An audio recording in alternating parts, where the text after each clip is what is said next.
નમસ્કાર મિત્રો, આજના વર્ચ્યુઅલ ક્લાસરૂમ ટ્રેનિંગ સેશનમાં હું આપ સૌનું હાર્દિક સ્વાગત કરું છું.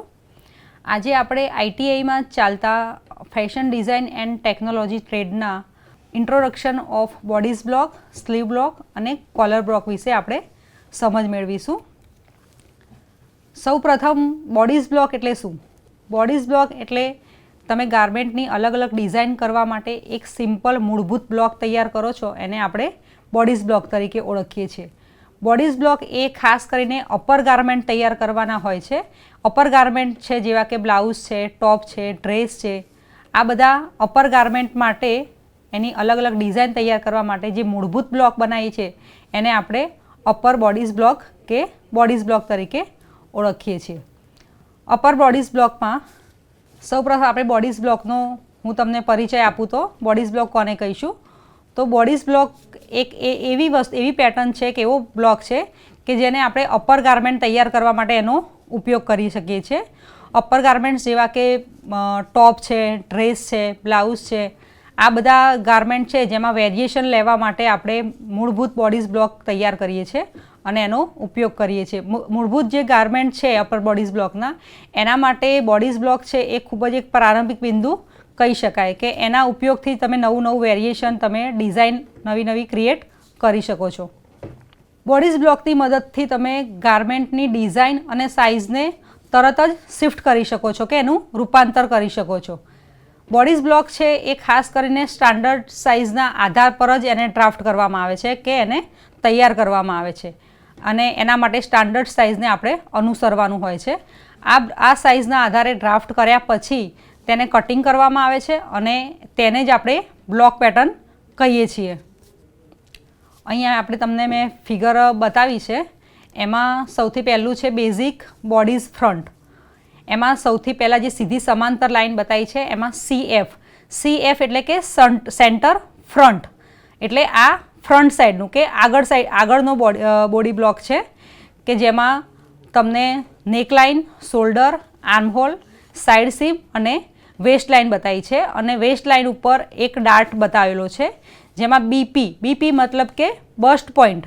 બસ્ટ પોઈન્ટ ઉપર આપણે જે ડાર્ટ લઈએ છીએ બસ્ટ પોઈન્ટના આધારે વેસ્ટ લાઇન ઉપર એ ડાર્ટ બતાવ્યો છે અને એની બાજુમાં જે છે એ બેઝિક બોડીઝ બેક એટલે બેક સાઈડનો જે ડાર્ટ બતાવ્યો છે એમાં જે સમાંતર લાઇન છે એમાં CB મતલબ કે સેન્ટર બેક, એટલે બેક સાઈડનો જે બોડી બ્લોક છે એમાં તમને ગળું, શોલ્ડર, આર્મહોલ, સાઇડ સીમ અને બેક સાઈડે જે આપણે કમર ઉપર ડાર્ટ્સ લઈએ છીએ તે દર્શાવેલો છે કે આને આપણે મૂળભૂત બોડીઝ બ્લોક સેન્ટર ફ્રન્ટ અને સેન્ટર બેક એ રીતે બતાવેલું છે કે આ રીતે આપણે મૂળભૂત બોડીઝ બ્લોક તૈયાર કરી શકીએ છીએ. અને આ જ મૂળભૂત બોડી બ્લોક છે ફ્રન્ટ અને બેક, એમાં આપણે ચેન્જીસ કરીને નવા વેરિએશન લાવી શકીએ છીએ. હવે આપણે જોઈએ તો બ્લોક પેટર્ન બનાવવાનો મુખ્ય હેતુ શું છે? તો બ્લોક પેટર્ન બનાવવાનો મુખ્ય હેતુ ફેશનેબલ ગાર્મેન્ટ ડિઝાઇન કરવાના કૌશલ્યને વિકસિત કરવાનો છે.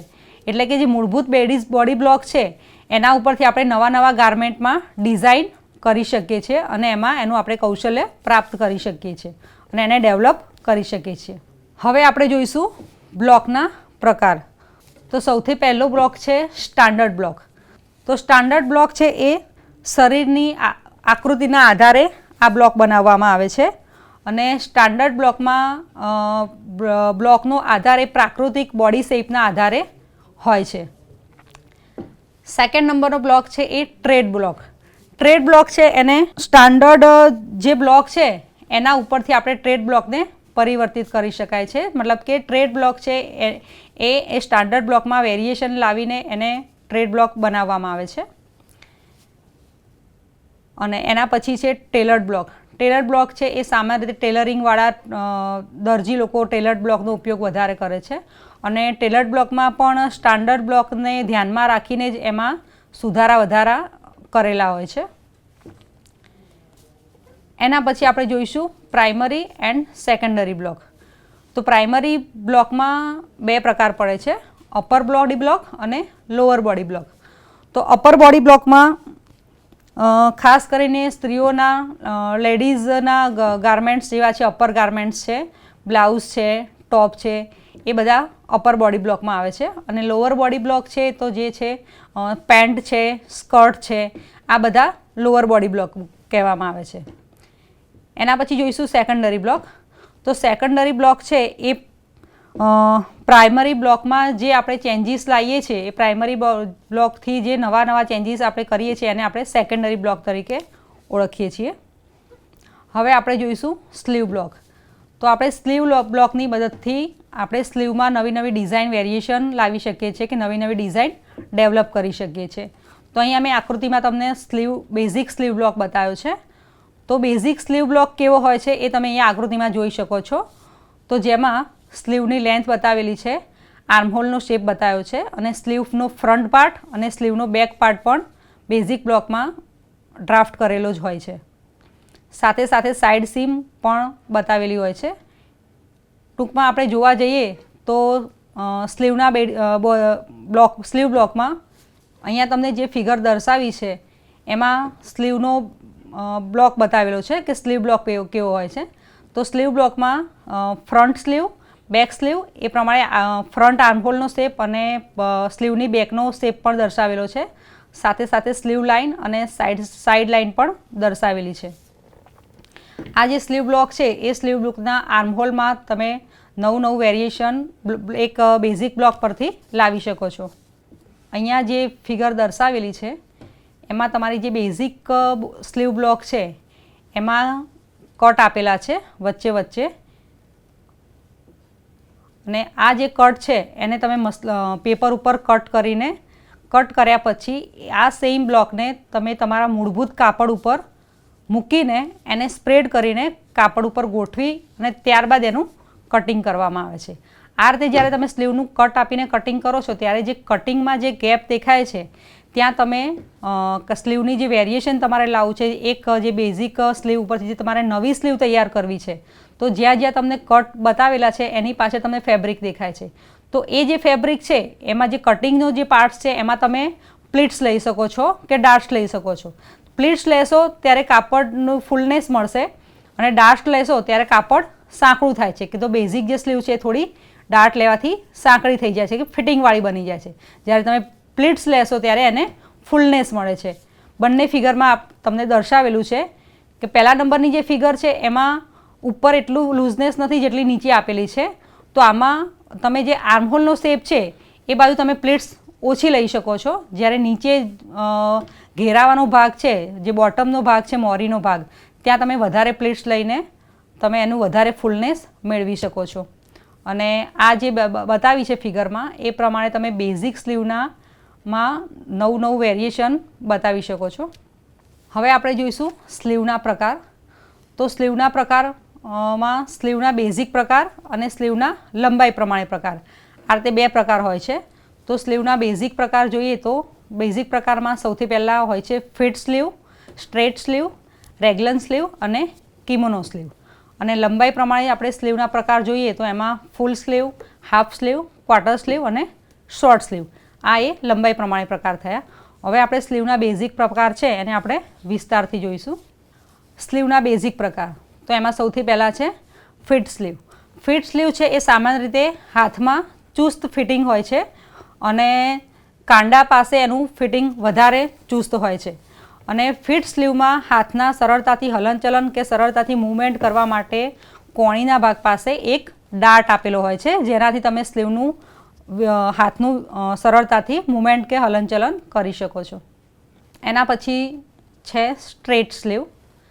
સ્ટ્રેટ સ્લીવમાં તમે ફિગરમાં મેં આપ્યું છે એ પ્રમાણે ખભાથી લઈને પૂર્ણ લંબાઈ સુધી એક સમાન ગોળાઈ હોય છે. એના પછી છે રેગલન સ્લીવ. રેગલન સ્લીવ ખાસ કરીને નીટેડ ગારમેન્ટ છે કે તે ટી શર્ટ છે એવા બધા ગારમેન્ટમાં રેગલન સ્લીવનો ઉપયોગ થાય છે. રેગલન સ્લીવ એ હાથની નીચેથી ગરદન સુધી ત્રાસી સીમ સુધી નેકલાઇન સુધી વિસ્તરે છે. મતલબ કે નેકલાઇનથી માંડીને એના બોટમ સુધી સળંગ સિલાઈ હોય છે. ત્યાં આર્મહોલમાં કોઈ ખાસ પ્રકારની સિલાઈ કે ખાસ પ્રકારનું સીમ લેવામાં આવતો નથી. એના પછી આપણે જોઈશું કિમોનો સ્લીવ. તો કિમોનો સ્લીવનું કોઈ ખાસ પ્રકારે કટિંગ કરવાનું હોતું નથી કે કોઈનું અલગથી કટિંગ કે સ્ટિચિંગ કરવાનું હોતું નથી. કિમોનો સ્લીવ એ આપણે તમે ફિગરમાં જોયું છે એ પ્રમાણે એક સમાન પરિઘ હોય છે કે એની ગોળાઈ એક સમાન હોય છે અને ક્યાંય શોલ્ડરમાં પણ એનું સ્ટિચિંગ હોતું નથી. હવે આપણે જોઈશું સ્લીવના લંબાઈ મુજબ પ્રકાર. તો પહેલું છે ફૂલ સ્લીવ. તો તમે ફિગરમાં જોવું એ પ્રમાણે ફૂલ સ્લીવમાં ખભાથી લઈને વેસ્ટ સુધી એક સમાન લંબાઈ હોય છે. એના પછી છે હાફ સ્લીવ. તો હાફ સ્લીવમાં તમે ફિગરમાં જોઈ શકો છો એ પ્રમાણે કોણી સુધીની લંબાઈ હોય છે. એના પછી છે ક્વાર્ટર સ્લીવ. ક્વાર્ટર સ્લીવને તમે 3/4 સ્લીવ તરીકે પણ ઓળખી શકો છો. અને 4 નંબર છે શોર્ટ સ્લીવ. શોર્ટ સ્લીવની લેન્થ કોણી કરતાં ઉપર હોય છે. એ ફેશન પ્રમાણે અને ગ્રાહકના ઈચ્છા પ્રમાણે એની લંબાઈ લઈ શકાય છે. હવે આપણે જોઈશું સ્કર્ટ બ્લોક. સ્કર્ટ બ્લોક એ ફિટ સ્કર્ટ છે જે કમર પર યોગ્ય રીતે ફિટ બેસે છે. સામાન્ય રીતે સ્કર્ટ બ્લોકમાં આગળના ભાગમાં 2 અને પાછળના ભાગમાં 2 એ રીતે ડાર્ટ આપેલા હોય છે.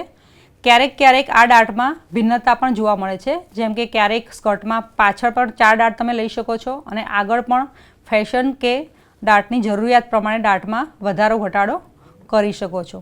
તમે ફિગરમાં આપ્યું છે એ પ્રમાણે સ્કર્ટ બ્લોકમાં બેક પાર્ટ અને ફ્રન્ટ પાર્ટ બતાવ્યો છે. અહીંયા આપણે સ્કર્ટના પ્રકાર જોઈશું. તો જે પહેલો ફિગર છે એમાં સિમ્પલ સ્કર્ટ કે એ-લાઇન સ્કર્ટ તમે કહી શકો છો એને. સેકન્ડ નંબરનું જે છે એ ગેધર્સવાળા સ્કર્ટ.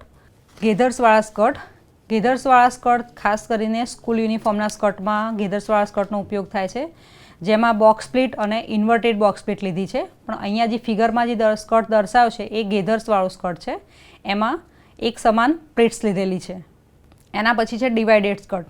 ડિવાઇડેડ સ્કર્ટમાં 2 પાર્ટ હોય છે કે 2 પાર્ટમાં એને ડિવાઈડ કરેલો હોય છે અને કમરથી વેસ્ટ લાઇનથી નીચે એનો ઘેરાવો વધારે મળે છે. આ સ્ટાઇલ ખાસ કરીને પ્લાઝોમાં પણ ઉપયોગ હોય છે. એના પછી છે સર્ક્યુલર સ્કર્ટ. સર્ક્યુલર સ્કર્ટને આપણે અમ્બ્રેલા સ્કર્ટ તરીકે પણ ઓળખી શકીએ છીએ. આ સ્કર્ટ એની લેન્થ પ્રમાણે અલગ અલગ ડિઝાઇન વેરિએશન હોય છે. સર્ક્યુલર સ્કર્ટમાં ઘેર કાપડના પ્રમાણે એનો ઘેર આપવામાં આવેલો હોય છે અને ગ્રાહકની ઈચ્છા પ્રમાણે પણ એનો સ્કર્ટનો ઘેર નાનો મોટો આપણે કરી શકીએ છીએ. અને સર્ક્યુલર સ્કર્ટ છે એમાં વચ્ચે ક્યાંય સાંધો આપણે જોવા મળતો નથી અને સળંગ ગોળ કટિંગ કરેલો હોય છે અને એનું સ્ટિચિંગ પણ એ પ્રમાણે જ આખું ગોળાઈમાં હોય છે. એનું સ્ટિચિંગ ડાયરેક્ટ વેસ્ટ લાઇન સાથે એનું એટેચ કરવામાં આવે છે અને આ રીતે સર્ક્યુલર સ્કર્ટ તૈયાર થાય છે. ખાસ કરીને સર્ક્યુલર સ્કર્ટની લેન્થ વધારીએ તો એને ચણિયા તરીકે પણ યુઝ કરી શકાય છે અને ગાઉનમાં પણ આ સ્કર્ટનો ઉપયોગ વધારે થાય છે. ગાઉન જે છે લંબાઈ ફ્લોર લેન્થનો જે ગાઉન હોય છે એમાં પણ ખાસ કરીને સર્ક્યુલર સ્કર્ટની મેથડનો જ ઉપયોગ કરવામાં આવે છે, પણ એની લેન્થમાં વધારો કરવાનો હોય છે. આજના આ લેક્ચરમાં skirt block, basic bodies block અને સ્લીવ બ્લોક, આમાં આપણે જોયું કે જે મેઇન મૂળભૂત સ્લીવ બ્લોક છે તો સ્લીવના મૂળભૂત બ્લોક ઉપરથી આપણે વેરિએશન લાવીને નવી સ્લીવ બનાવી શકીએ છીએ. સેમ એ જ રીતે સ્કર્ટના બી બેઝિક સ્કર્ટના બ્લોક ઉપરથી આપણે એના ઘેરાવામાં ચેન્જીસ કરીને નવા સ્કર્ટનું વેરિએશન લાવી શકીએ છીએ. અને સેમ બોડીઝ બ્લોકમાં પણ શરીરનો જે મેઇન મૂળભૂત બોડીઝ બ્લોક છે એમાં વધારો ઘટાડો કરી શકીને અને અપર ગાર્મેન્ટમાં આપણે વેરિએશન લાવી શકીએ છીએ. આ રીતે આજનો લેક્ચર તમે મારો સાંભળ્યો એના માટે આપનો ખૂબ ખૂબ આભાર. ધન્યવાદ.